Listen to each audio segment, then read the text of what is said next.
I have fond memories of my time there. I may have played basketball with some of you and on the Tuesday evening basketball games. And if that's the case, I apologize profusely for various fouls and foul language that I'm sure took place. I have to say that I wasn't a member of the temple, but I was there fairly frequently. And the last time I was there was about 2 years ago when a young man named Sammy Risen passed away, and his memorial was there, and his dear friends of Marty's and mine, the Risens, David and Debbie Risen, who are members of your community, have sort of suffered the loss of Sammy for the last 2 years. And it was a very powerful effect on all of us. And I actually write about it in the preface of this book, because it was a destabilizing factor that took place just before COVID and during Black Lives Matter and all these other kind of major shocks, and had an impact on me and was one of the reasons why I wrote this book.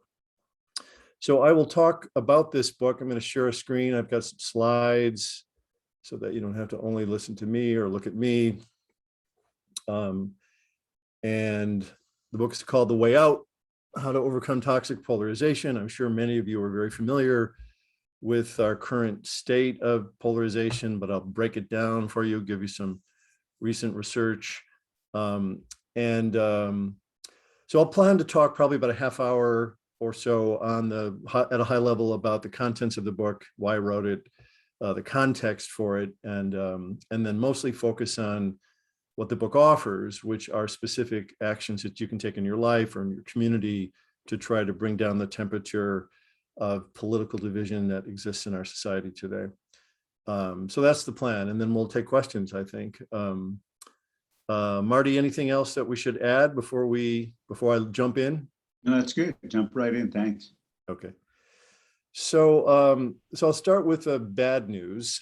This is a recent poll that came out this last week, from the Public Religion Research Institute, which finds that about half of Americans report today, and about 60% of white college-educated Americans, that there are significant divisions in their family, more so than 5 years ago. These are oftentimes, of course, political divisions. 68% of Republicans and 97% of those who watch far-right news still hold that the 2020 election was stolen from Donald Trump. 80% of Democrats versus 16% of Republicans believe that eligible voters being denied the right to vote. So again, a major split in those views. 85% of Democrats versus 9% of Republicans believe that the Republican Party has been taken over by racists. And on the other hand, 84% of Republicans and 12% of Democrats believe that the Democratic Party has been taken over by socialists. And these kinds of trends, which I'll argue have been growing and increasing for decades, are leading to some particularly concerning trends. This poll came out of the University of Virginia a few weeks ago, which shows that 80% of Biden voters and 84% of Trump voters view elected officials from the other party as presenting a clear and present danger to American democracy. Majority of people over 65 believe that the biggest threat to the country today is not climate change or cybersecurity. It is them, the other group, the other side. 41% of Biden voters and half of Trump voters favor a red or blue state seceding from the Union to form their own separate country.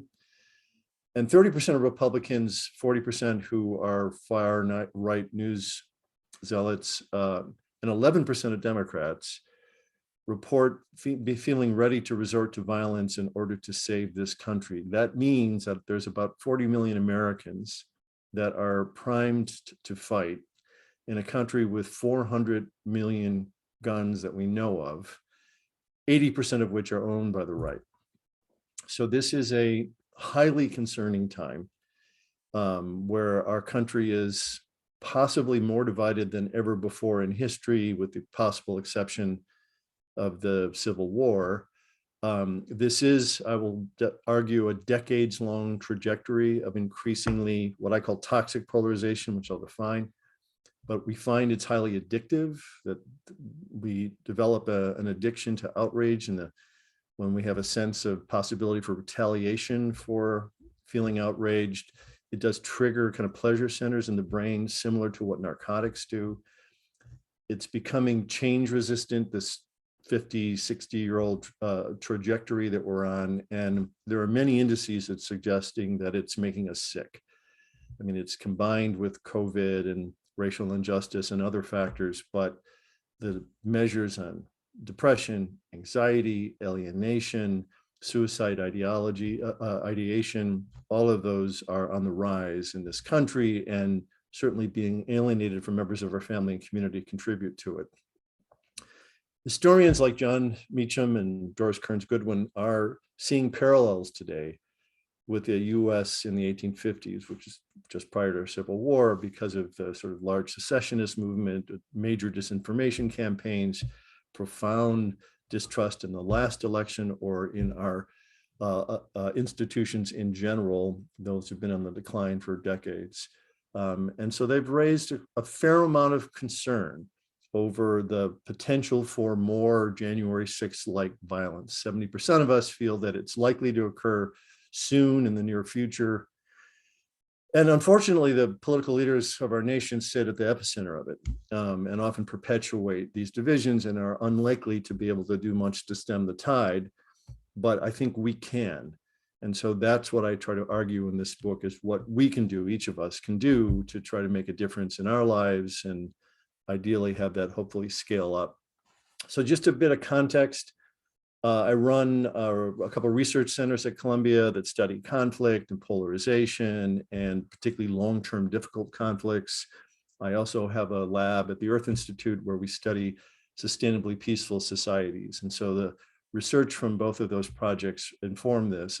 And so when Trump was elected, and people started to become more and more concerned with the increased division and the escalated sort of vitriol on the news and coming out of the White House, groups like My Country Talks, which is a consortium of media organizations starting in Germany, but now is across 30 different countries, including America. America Talks was launched this fall. These groups, these are community-based organizations, well-intentioned groups that are sort of trying to bring red and blue Americans together.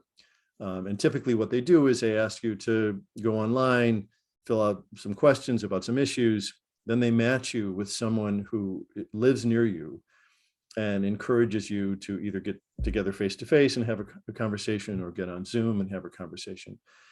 And that, again, is a well-intentioned attempt to bring the temperature down through something called contact theory, which was developed in the 1950s by Gordon Allport. And it's just a strategy that says if groups have no contact with each other, then it's very easy to vilify and accuse and sort of ruminate and escalate conflicts. And that just bringing people together so that they see each other as human helps. And that's largely true most of the time, but not today.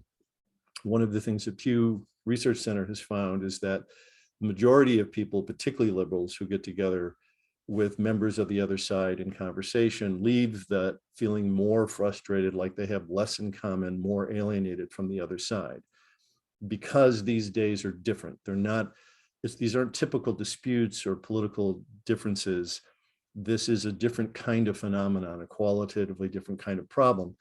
When I was first approached by a magazine called Die Zeit, a German magazine, who was sponsoring My Country Talks, the journalist that interviewed me, Bastian Bergner, told me a story about two American guys that he came here the day after Trump was elected, met these gentlemen, one in Brooklyn, one lives in Pennsylvania, and spent about a year following them and became friends with them and thought that they were both decent guys, good guys, well-intentioned, nice, good in their communities.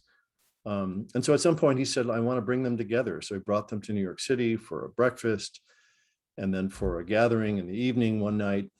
I think they went to a Brooklyn Nets game, and it went very well until someone mentioned Colin Kaepernick.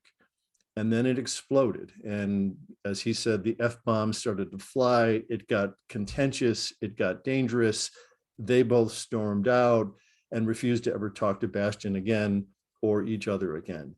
And this is happening too commonly. So my point here is that these well-intentioned people, groups, organizations that are bringing people together are trying to do good, but they oftentimes misunderstand the nature of the problem. Especially when we're dealing with people with profound sense of rage who live in fundamentally different media ecosystems, which can culminate in these kinds of actions, events, and images. So what I want to try to do quickly is define what this thing toxic polarization is. It's not well understood. Talk a little bit about why we're stuck in this multi-decade trajectory, and then mostly focus on what we can do about it, which is what the book focuses on. There's a lot of good writing, Ezra Klein's book on polarization, and others capture the nature of the problems that we're facing, but don't offer much in terms of solutions and remedies. And that's why I wrote this book, is because I and others study the conditions and the actions that lead divided societies to come together and pivot and make a change. And that's what I try to outline and argue in this book. So let me just define a couple of things. Polarization is just a scientific phenomenon. It's when elements found in nature kind of move away from each other, away from different poles or towards other poles. And in politics, it's not a bad thing. In a two-party system, you want to have passionate, intelligent, well-informed individuals from different political persuasions, in debate, in conversation, and problem solving to kind of push us forward and create new policies and new ideas. In the 1950s, actually, there was concern that the political parties overlapped too much and that there wasn't enough distance between them in policies and ideas about governing. And so they sort of advocated for more political polarization. Toxic polarization is different. It is when we get to a state, this is an image from Twitter of Republican, red Republican, and blue Democratic people in conversation with each other. And it shows just how we don't talk to each other. What tends to happen on Twitter is that Democrats talk to Democrats and they ruminate and they obsess over the other side. Republicans the same, very little contact between them. And so when we live in ecosystems like this, either virtual ecosystems or the social networks that we have, we don't have contact with them. And what can happen is what happened to Bastian Bergner, these kinds of explosions when people do get together. So let me break down what I mean by toxic polarization.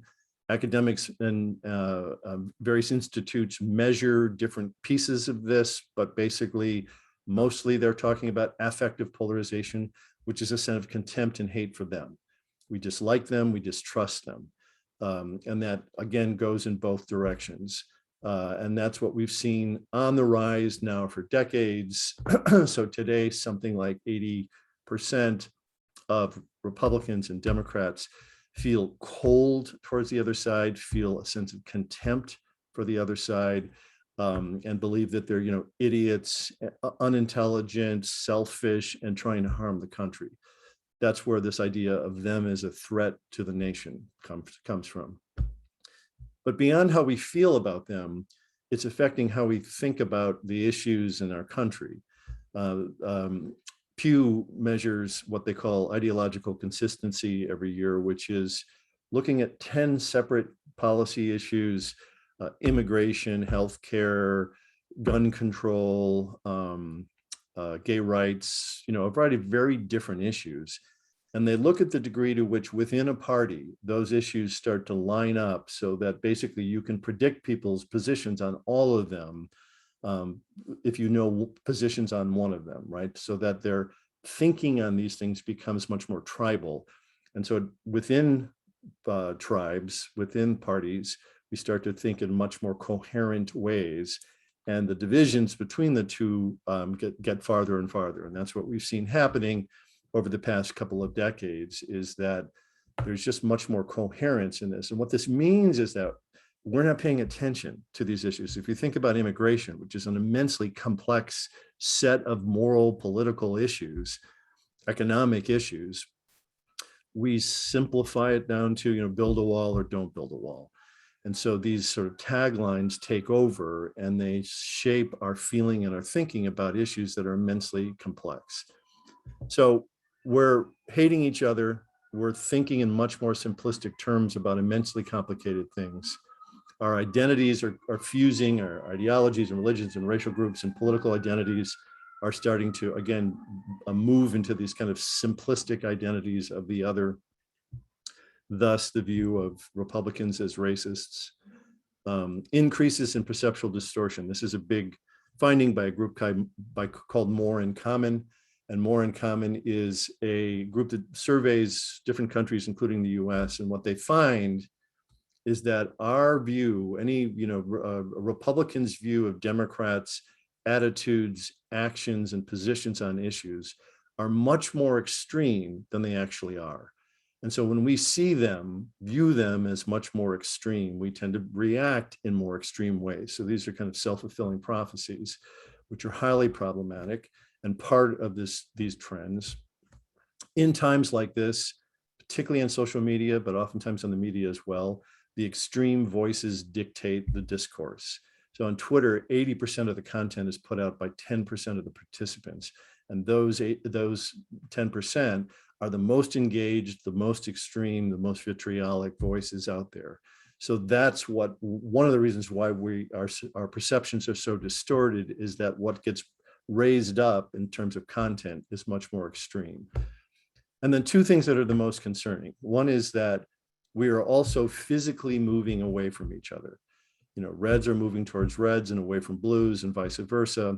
And this is not just across the rural-urban divide, which has been happening for decades, but also within cities. The Times did a piece on this and have a website on this that show, you can go and sort of look at where you live.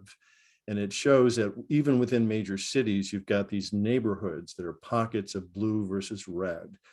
This is actually where I live, right here on the Upper West Side, very blue. And this is a structural factor that we've seen elsewhere lead to violence. In India, when you have Hindu and Muslim populations that are large groups that live close to each other, but start to have less and less daily contact, those are recipes for when there are conflicts between those groups, for violence, for extreme violence to get triggered. So this is a very concerning move, the structural change that we're seeing in our society, which logically leads to rises in hate groups, hate crimes, and political violence. So when Barack Obama was elected, within a couple of years after that, hate groups in America grew by 755%. During Trump's term, they grew another 55%. You're seeing spikes, particularly in certain areas and towns, of rises in hate crimes. So this is all kind of culminating at a time where it leads to violence like January 6th.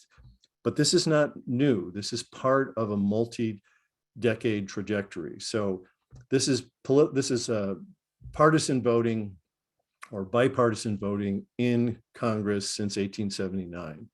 And this means that when the levels are lower, that means that there's much more bipartisanship. So between 1924 and 1979, much more bipartisanship. But somehow, somewhere late 1960s, early 1970s, we started on this trajectory of a lack of bipartisanship, obstruction of one another, and political polarization in DC, so much so that there is this kind of extreme level of deadlock right now that we see daily or weekly in Washington. And again, this is just another one of the indicators, but the same kinds of trends have been happening from the bottom up in terms of affective polarization and ideological consistency and everything I just talked through.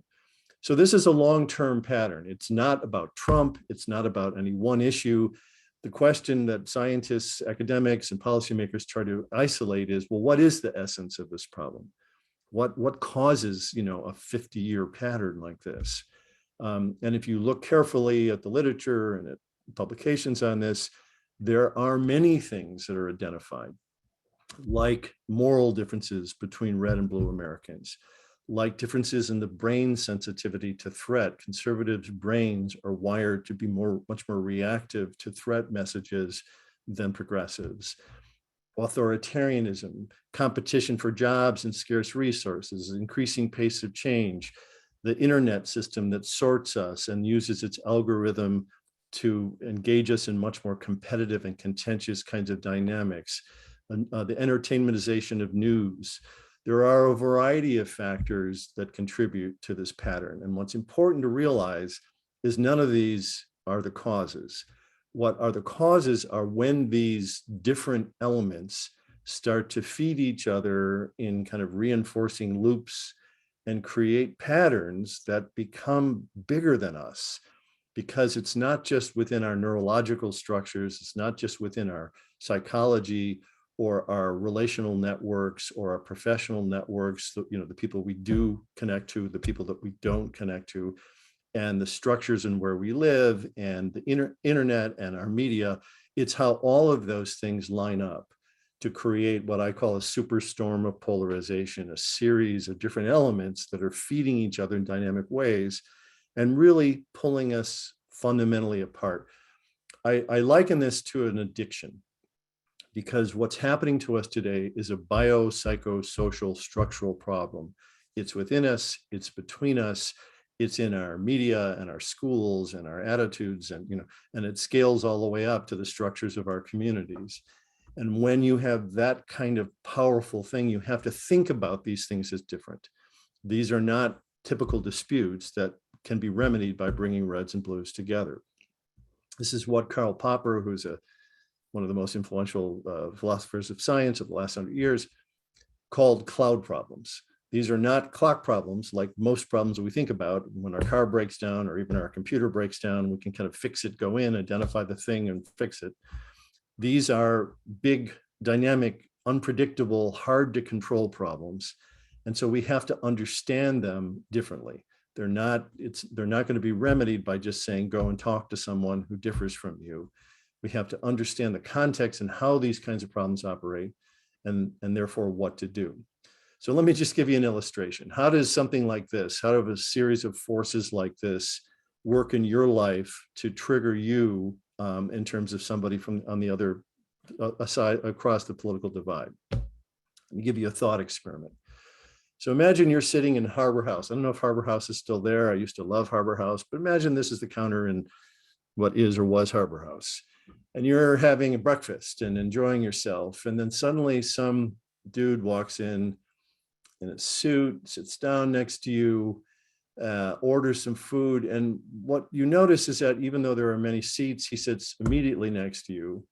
And he kind of, without acknowledging you, touches your arm. That's it. Not a big thing, right? Just sits down and kind of, spreads out and touches your arm. So it's a little irritating, but whatever, it doesn't matter. And the truth is you could respond in any way, whatever, but you just sort of note it, right? And then you start to notice how he treats or is disrespectful to the waitress and kind of the precious things he's kind of ordering, and you kind of take in what he's wearing, and suddenly you're, like a grudge is forming against this character who's still not said anything to you and is still touching your arm, And over time, again, you start to, roll your eyes a little bit. You haven't said anything yet, but you're starting to feel irritated. And he kind of picks up on that. And so suddenly he's a little defensive too, even though you haven't said a particular word yet. There's already this kind of negativity that is formed. And then you start to realize that, well, maybe he's actually moved into the neighborhood. And so over time, he starts to come in more often, and he comes in with his friends, and you're sort of there with your friends. And this kind of in-group, out-group over this stupid little encounter starts to grow and spread into kind of intragroup things. And at some point you start to realize, oh, of course, he's a member of that political party. He's in support of that group, of course. Or he's this, this religious difference or this racial difference. So we start to see and experience this kind of intergroup dynamic that becomes bigger and bigger to a point where we really get trapped. And every time we see him or a friend of his, even outside here on the street, it triggers in us this sense of contempt and disdain. This is what's been happening in our country for decades. And it does lead to patterns that just suck us in, like an addiction. We get triggered by simple things that suck us in. This happened to me watching the US Open this year because what's his name? Stefanos Tsitsipas is a Greek, heartthrob tennis star. And I was enjoying his game. And then suddenly I hear, well, he's an anti-vaxxer, and he's very outspoken about that, so much so that the Greek government has kind of had to, distance themselves from his comments. And suddenly I have a hard time even watching his game and appreciating him because it makes me so angry that he's sort of making these public comments, right? So we get triggered by something and it pulls us into something that's much bigger than sort of any one element. Okay, so that's the bad news. Let me talk a little bit about the good news. The good news is that we study these deeply divided societies that actually are able to escape, toxic polarization, escape civil wars, and move on down a very different path in their communities. This happened in Costa Rica in 1948. This happened in Mauritius, in Botswana. This happens in the Scandinavian countries. There are many countries that come out of extremely violent and difficult times and choose to pivot. And there are certain conditions that exist that help that. One is that you need to have enough of the kind of middle moderate group that is fed up, exhausted with the status quo, and really doesn't want to do this anymore. So the good news here is that there's a group called More in Common.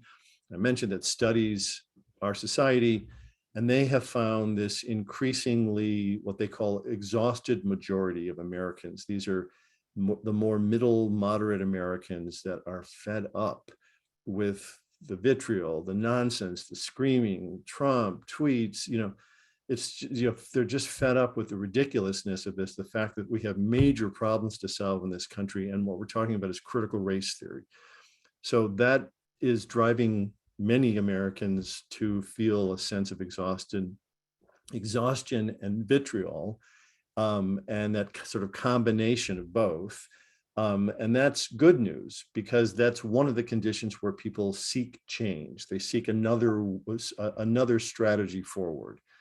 Another condition that can help societies change or communities change is when they become sufficiently destabilized by some major factor in their life, and it causes us to stop and question our basic decisions and our assumptions. I mentioned that this happened to me 2 years ago with the death of Sammy Risen, that this was a shock to all of us. And then COVID came, and the murder of George Floyd happened, and there were all of these profoundly destabilizing things that have affected our society. And what they find is that it's oftentimes a delayed effect of that kind of destabilization when people start to ask questions. We see this in the fact that 4 to 5 million Americans have been resigning from their jobs over the past several months. Every month, 5 million Americans are saying, I'm not going to go back to my work anymore. We're questioning our basic assumptions. That just means that right now there's a ripeness, there's a readiness for change. But what people need is to have some sense of what to do. What is a different path? What are the kind of nudges or changes I could make in my life or my family or my community that would make a difference? That's why I wrote this book. And what I do in this book is I cherry pick 5 scientific findings, 5 scientific principles from the study of deeply divided societies that change. And I talk about in 5 chapters what this science tells us and what it means for you, what it means for your relationships, what it means for your community and groups that you belong to, and scaling all the way up to a national level. And I try to explicate what these activities or actions can mean for you in your life. So let me give you a taste of these. I'll start with resetting. So again, like an addict, addicts oftentimes, in order to change, need to hit bottom, need to have an intervention where people say, we're going to walk away from you. Loved ones say, we'll walk away from you. They need some kind of major destabilizing event, and then they need to reset. And that reset is important. The first things they do, the first, a sponsor that they talk to in AA, the first gestures that they make matter. And so part of what I argue in this chapter is the need right now for America to reset and what that looks like. And so one simple thing that we recommend and that we learn from the study of societies that change and relationships that change is that after something destabilizing when we're reflecting on what to do, we really think carefully about what the first things we'll do. So if we're going to engage with somebody, a brother-in-law who we're estranged from because of politics, the first thing you want to do is kind of check your assumption. So you would ask yourself, are they ever going to really change? Is it possible for them to change? If you don't think so, then chances are you're going to not engage, or if you engage, you're just going to go through the same kind of attacks, right? That's what we do.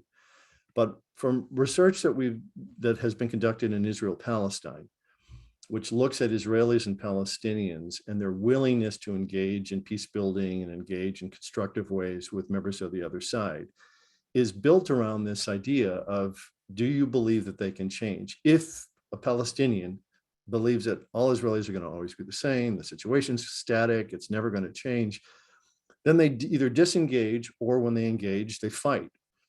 If they actually see a member of the Israeli community who talks about how they've changed, or how they want to change, or how they're trying to change, it elicits in the other an openness to consider engaging in a different way. So one of the questions I ask you initially to start with is, do you think they can change, whoever they are? If it's your brother-in-law, if it's a local politician, if it's, someone that you get triggered by and trapped by, is there the possibility of change? If you assume there's not, then it's a sort of non-starter. So the question is, can you imagine a scenario where they actually do change? All right, let me talk about this principle. So bolstering and breaking. This is based on the idea that when you have patterns that are so strong, like an addiction or like our current toxic polarization, oftentimes bringing new initiatives in, new ideas from the outside. We've learned this from international peace building, that you go into a war zone and you bring in some idea about how to solve peace.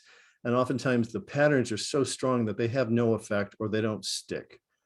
So what they find that does stick are solutions that have already sprung up in those communities. It's what we call types of positive deviance.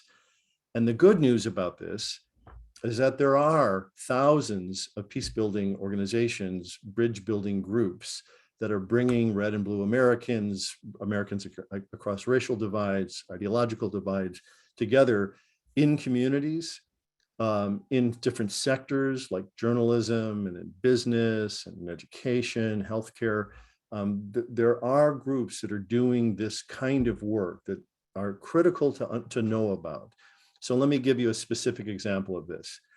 If you go to this website, Bridging Divides Initiative, it's put out by Princeton University, a woman named Neelan Parker built it over the last couple of years.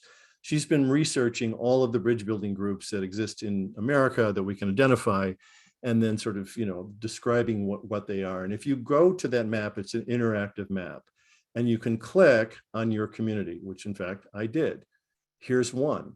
This is the Larchmont community and surrounding community. And there are a variety of groups here, including your temple, right? Your temple is a space identified as a place that tries to bring people together across divides so this is a shout out to Larchmont Temple. But the bigger point here is that these initiatives are happening everywhere. And so instead of trying to reinvent the wheel or bring in new ideas, what we want to try to do is tap into these kinds of offerings. This is what I've told groups like My Country Talks for years, is that you don't want to start a new initiative that doesn't work. You want to direct people to resources that know how to do this and do this effectively. So that's a critical point I wanted to make. There's a simple way to do that in your life, to go kind of back to finding people that can help you. Because again, it might be that, yes, you want to have a conversation with your brother-in-law, but you feel like he's such an idiot that he's just going to explode on you. So the question is there anybody in your life, in your family, for example, who is a natural peacemaker, is somebody who just tends to be able to bring the temperature down, use humor? Marty is like that, is use a sense of humor to kind of, help the conversation. So reach out to them and say, I need to talk to my brother-in-law and I feel like I can't do it. Would you sit down with us and help us have that conversation? That is finding people that can help you do this, or groups that exist like this that can help you do this, that can serve you, as opposed to you going off and trying to do it alone. Okay, I know I'm running late on time, so I'm going to go through these quickly. There are 3 other points I want to make. This on the importance of what we call contradictory complexity, or complicating your life. It comes out of our research, and it's a fundamental principle in science that we find that matters and scales from how you think to how you live your life. So let me give you 2 examples of this. What we find is that when our world becomes acutely oversimplified, it's them, it's us, and it's very simple issues like the wall or no wall. We need to reintroduce a sense of nuance and complexity into that. So one way I do it in my life is that when some news event breaks, I've identified a handful of people who are either in my life or are public figures who I think are smart, well-informed, decent people who politically differ from me. And I seek them out. So instead of just going to the news that is comfort food to me, that I find, comforting to rehash my own resentments, I also try to seek out other points of view that I know that will challenge me, but that I feel are decent, well-informed individuals. I'm not talking about Sean Hannity or Tucker Carlson, these idiots. I'm talking about people that I feel are well-intentioned and are trying to make an argument and can make that argument. That's how I try to introduce complexity, contradiction, dissonance into a time of such complete certainty. There are 2 groups that are doing this in different sectors. One is a group called Solutions Journalism.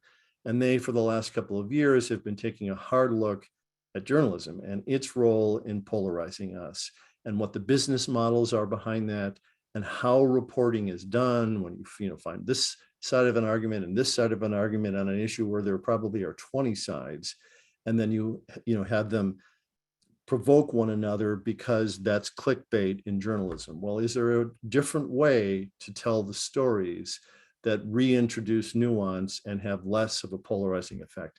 So this group is now an international movement. It's a great example of an attempt to complicate how information is shared with us.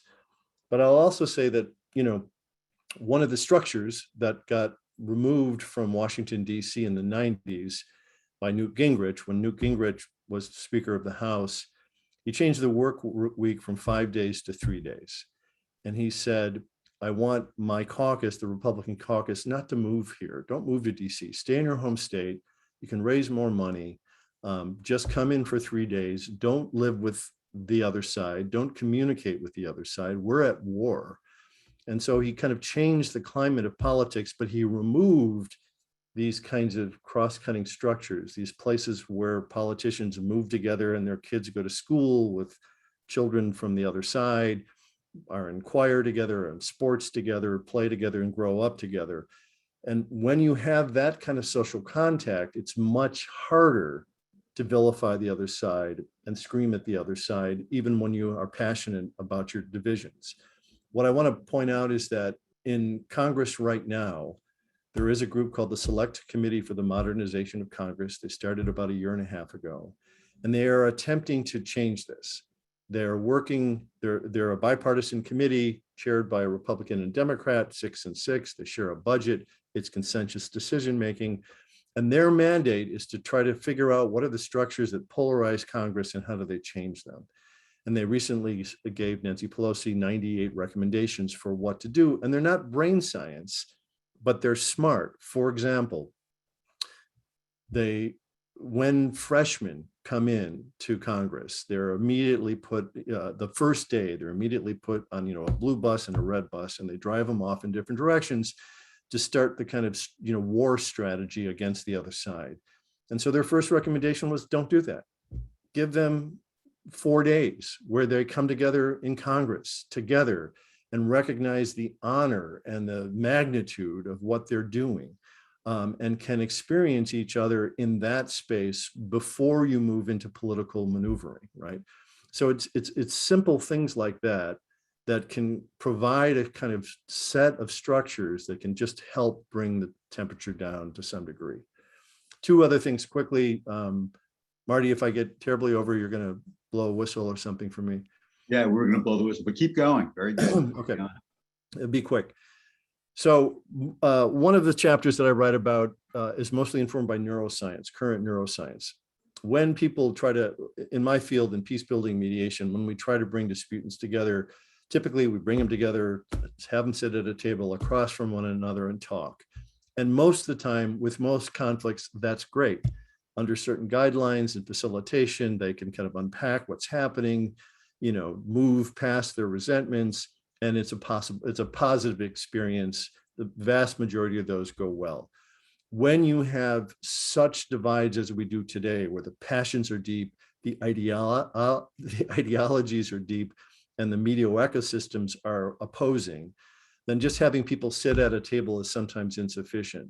One of the things that neuroscience is teaching us is the power of movement to connect people. So when people are stuck in their thinking and their attitudes, having them get up physically and move, particularly under certain conditions, can really start to, loosen them up a little bit. And more importantly, when you have opposing, disputants get up together and physically move side by side, ideally outside, it can generate a sort of connection. There's actually neurological mirror neuron connections that are triggered that start to foster a sense of more compassion or cooperation or connection with the other side. It's a physiological response that can come from moving together.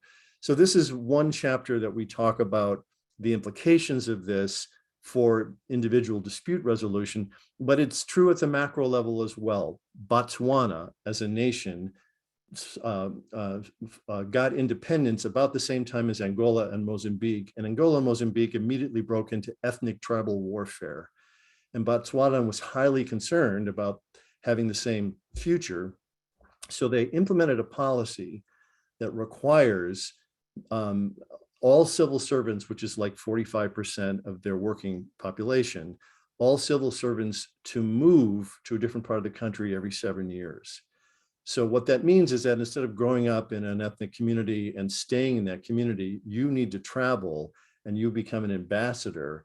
And they argue that that policy helped basically, mitigate and avoid war, ethnic wars, civil wars, and promote one of the most prosperous and peaceful nations on the continent.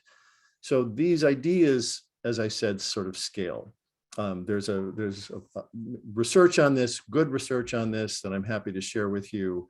And there is actually an initiative in the Middle East, which is a walking journey initiative that brings oftentimes interreligious groups together in movement together, retracing the steps of Abraham and his family across multiple nations that try to emulate this. All right, so the final thing I'll say is probably the hardest thing that I'll say, which is that there are no easy fixes to this state of polarization that we're trapped in. It's taken generations to unfold. It is now, there are accelerants like the social media platforms and entertainmentization of news that it feeds on, outside actors, bad actors in the political space. There are major concerns about today, and there are no simple solutions to this. And we have to kind of recognize that. And this comes from research. There's a German psychologist named Dietrich Dorner who studies societies and brings people in to make decisions about how to help societies. And what he finds is most of us make bad decisions. We're trying to help, but we're not aware of the unintended consequences of what we do. And that's the same, I'll go back to the My Country Talks initiatives. These are well-intentioned people that are doing harm and probably acting in an unethical way, despite the fact that they're trying to do well. Well, this is what we oftentimes do. And what this means is that we need to be more adaptive. And so this chapter really talks about what that means. How do you start to change and fail and learn from it and make adjustments that ultimately can help us make better decisions over time. So the book culminates in these rules. Basically take those 5 points I just made and translate them into simple nudges that when you're triggered, you can start to think that there is a way out. And maybe I just need to pause and regroup and think about this differently and find what I call positive deviance, or things that are already working in my family or community that we can tap into. And how do I complicate my life or my understanding? And how do I synchronize with the other side? These are all these simple nudges that are offered in the book that translate down to you and new rules in your life. The book has a website. The website has a bunch of exercises and assessments and a bunch of media that I've done for the book. So you can feel free to check that out. And that's it. I'm going to stop there, take questions, and thank you for your time. Okay. Well, thank you very much, Peter. That was remarkable talk. Very informative and interesting. I'm seeing hand clapping. I don't see. I'm starting to see a question come through the chat.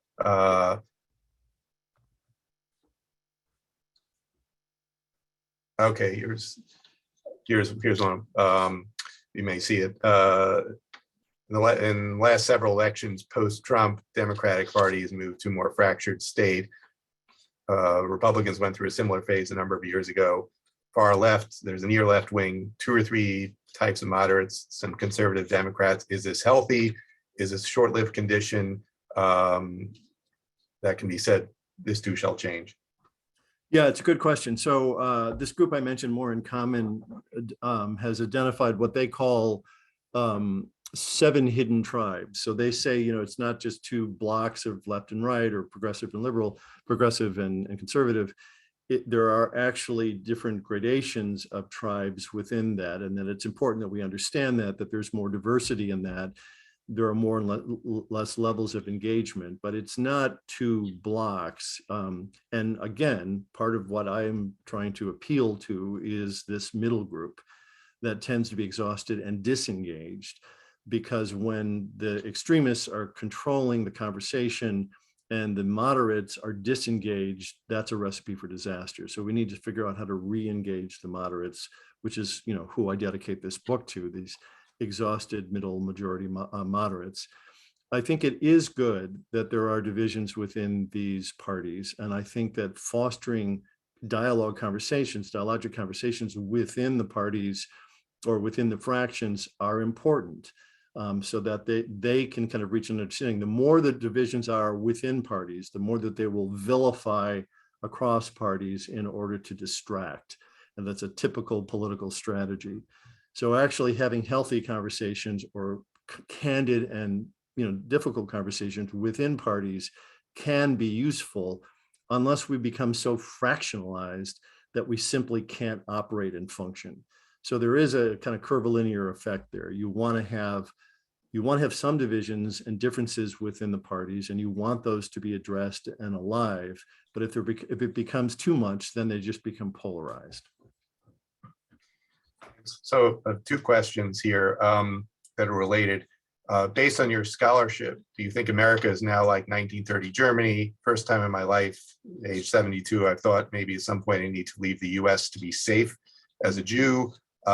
Related question, are we moving towards a Nazi movement? Do we have time to fix this? Well, it's a good question. It's a terrifying reality and possibility. Certainly, as we've seen, there are extreme rises in hate crimes and in hate groups across the country. And again, there are different fractures or fault lines that these groups organize around, but largely there are white supremacy groups. So yeah, I mean, I am genuinely concerned about that. I don't think it's time to move. I think it's time to mobilize the healthier aspects of our society, and to try to engage and re-engage our own communities in ways that can help both bring down the temperature and ultimately, sort of fight against those forces. So I'm not as pessimistic to say that it's time to move to Canada. But it is an extremely concerning time. When there's so much instability and anxiety and joblessness and addiction and all of these problems, people are much more susceptible to, strong leaders, and they're much more inclined to buy into that kind of rhetoric. But part of what we need to do as in our communities is do everything we can to raise awareness about those consequences, and to, again, start to rebuild a movement against that is more about, multicultural democracies and the power and strengths of those. I mean, again, it's hard to predict exactly what's going to happen. I suspect things in this country will get worse before they get better. I think the next two election cycles are likely to be more violent, we'll likely see more violence. The question is, does that tip us into a place that wakes us up? In my world, there's a thing called disaster diplomacy. When there are ethnic groups that are at war with one another and a tsunami hits, oftentimes what takes place is that they will put down their arms and help, rescue and rebuild communities. And sometimes that changes the dynamics of the war, and they don't go back to war. They sort of find peace. What we would have expected is that COVID would have done that, right? Or that January 6th would have done that these kinds of extraordinary crises that we'd faced would have united America, but instead they become weaponized because of the polarization by different actors and different sides. We have to identify what needs to be mitigated or moderated, including internet, television coverage, bots that intervene.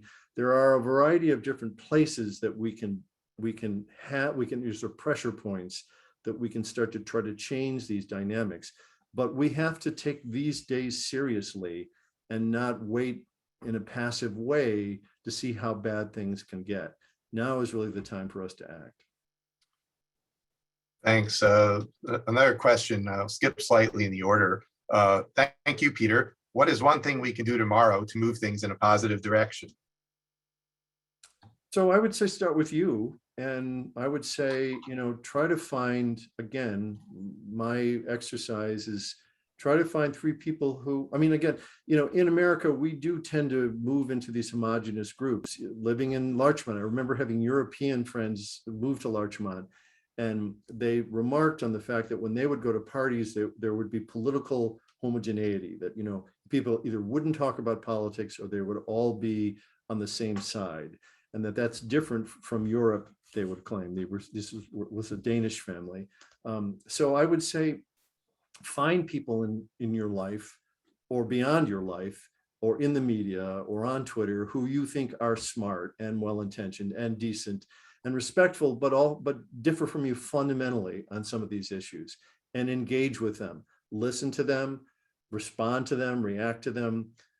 Try to start to build out your own understanding of different points of view so that you can start to, again, walk your talk and do everything you can to not oversimplify this complex set of problems that we're facing. Okay. Another question. We used to try to find commonalities before trying to tackle differences. That doesn't seem to be happening now. Is this a viable option anymore? I'll put that together with another question. What is the evidence that, quote, the other side, unquote, wants to reach agreement? Well, again, it's hard to speak in general terms about that. And let me draw your attention again to the Select Committee on the Modernization of Congress. There are 2 chairs of that. One is William Timmons, who's a South Carolina Republican, and one is Derek Kilmer, who is a Democrat from Washington State.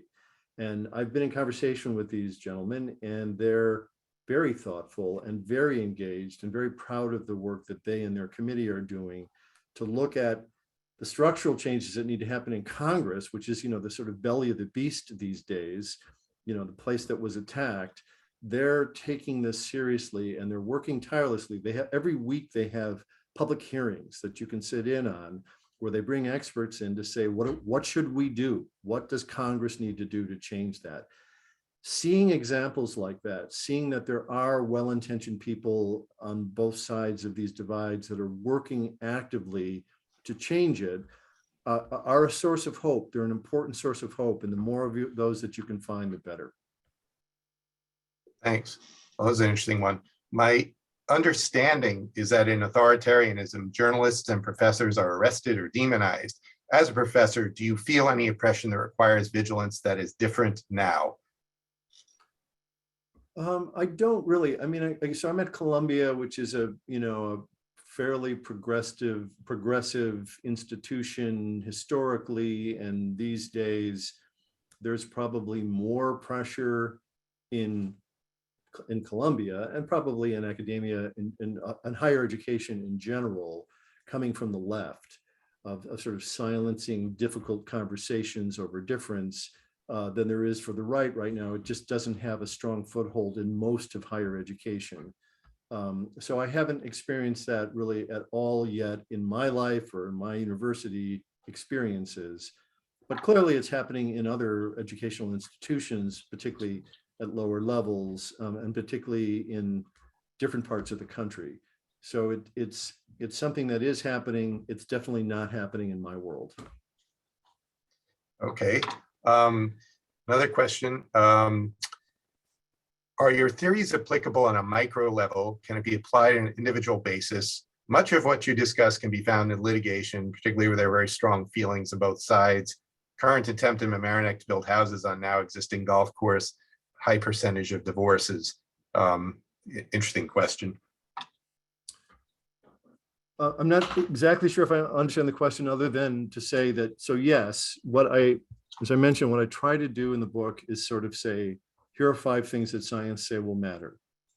And those things have implications for your life and your decision-making and the media you watch and the people you engage with, but they also scale up to groups and organizations you belong to, like the Temple and some of its policies and procedures, to larger community-based local governance issues, and to whatever involvement you have in the sort of national political level. So the principles that I'm talking about scale, and they have implications at all of those levels.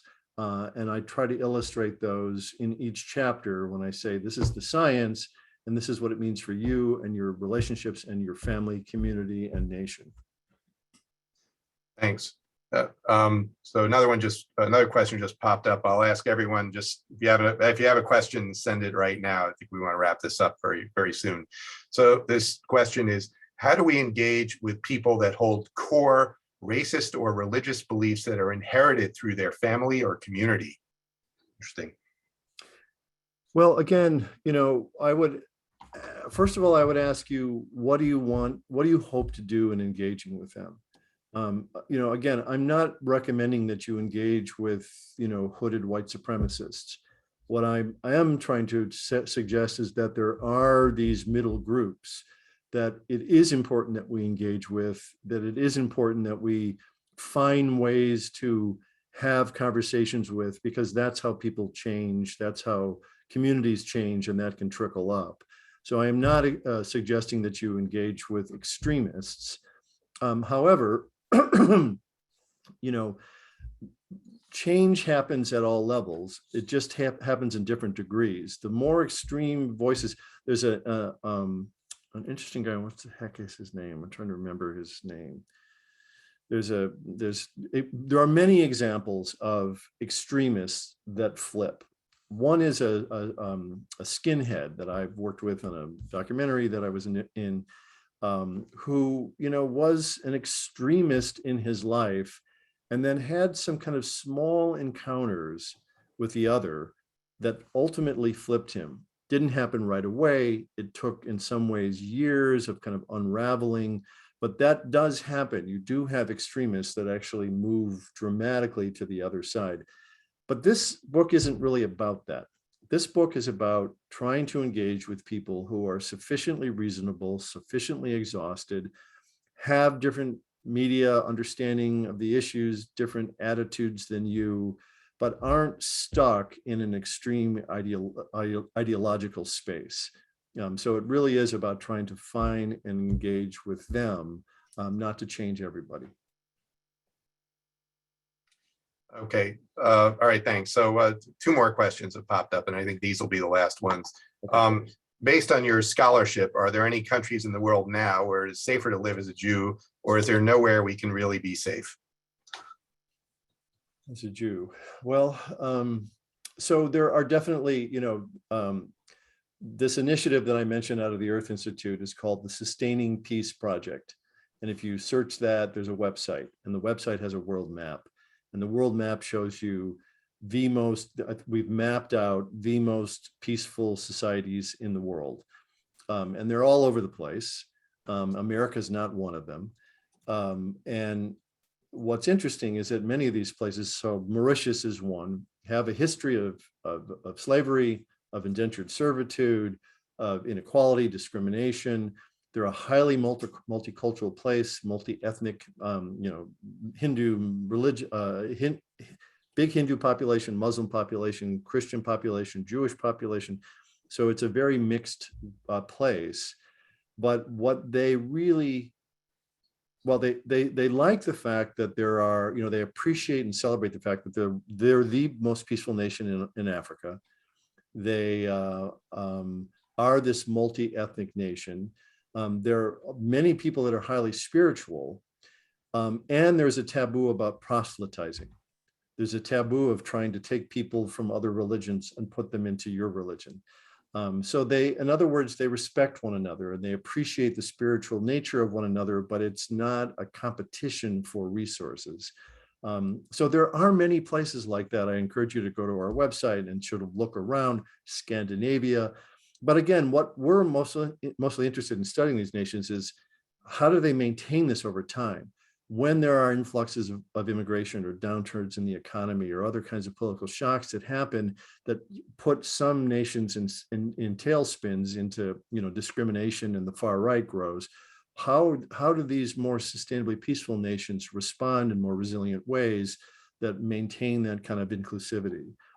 That's what we're really trying to understand more fundamentally in these sustainably peaceful societies. So my short answer is yes. There are fantastic places around the world. Check them out. I'm hoping that we can work hard at this, misbegotten experiment that is America, and eventually, bring us back on track. Thanks. The last question, do we start by finding common ground before we get into divisive topics? What you want to, yes. So there's a project that I'm involved in through StoryCorps, through Dave Isay's StoryCorps, and it's called One Small Step.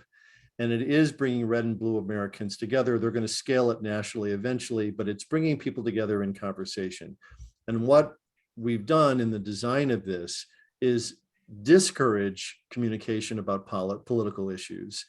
And what we asked instead is for people to write their stories and to tell their stories to each other. So you tell my story and I tell your story. We also match them on recent events in their lives that are important. Have you had a child recently? Did you lose a loved one? Did you have COVID? Did you lose your job? Meaningful events. And that's what we match them on. And then we bring red and blues together. We know that they have different political orientations into these conversations based on what they share in common. And then they have conversations. We encourage them not to move into politics right away, because you need to have enough trust or rapport to be able to tolerate political conversations. If those go well and they agree to meet again and again, then we encourage them to eventually move into that, but not right away. We're just not in a place where that's typically a healthy encounter.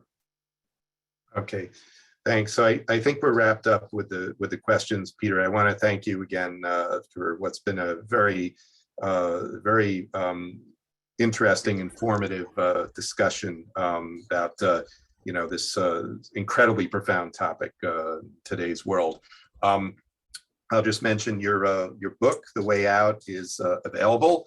And Marty Kannengeiser has offered to get a signed copy into the hands of whoever asks for it. You have to contact Marty directly. One of the both Marty tragedies and I will of, sign this. yes, one of the tragedies of the Zoom breakfast is we don't have you back at the table signing them, which would have been happening right now. And I'm sure however many books you've bought would have run out within the next 2 minutes. But definitely worthwhile read, and I will be looking for a copy myself. Thank you very much. I appreciate that. I hope that you read it and engage with me. My email is pc84@columbia.edu, and Marty knows he has my email as well. So if you read it and you're struck by something, I would be happy to hear from you, eager to talk to you about it. Okay. All right. Well, that's great, Peter. Thanks again for joining us, and to Marty for bringing you to our event, and to Jane and the office staff for their ongoing support, and to all of you for joining us today. And for attending Brotherhood events in general. Lox and Bagels breakfast are coming back in the future, but we don't have a committed date yet. And we do have our upcoming Scholar in Residence in 2 weeks, and then on December 12th, the Julie Metz event. So until then, enjoy the rest of this wonderful day, and we look forward to seeing you again. Thank you. Thank you all. Thank you. Thank you. Good job. Thank you. What am I Hey, doing? Mom, just talk to me. How you doing?